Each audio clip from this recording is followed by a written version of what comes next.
हंसली हंसावली गले से लगावली ओठवा का देख के माई बारे बारे मुस्कियावली।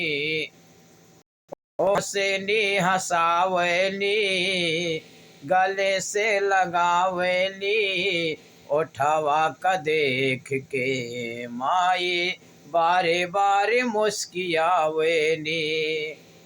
ओ ललना के दुखा माई से सहा नहीं जाई आपन दुखाए माई केहू से ना बतावली।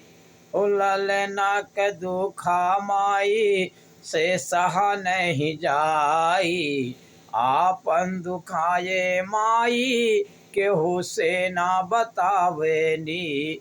ओ हंसली हंसावली बारी बारी गाले से लगावली ओठवा का देख के माई वो तो मुस्कियावली।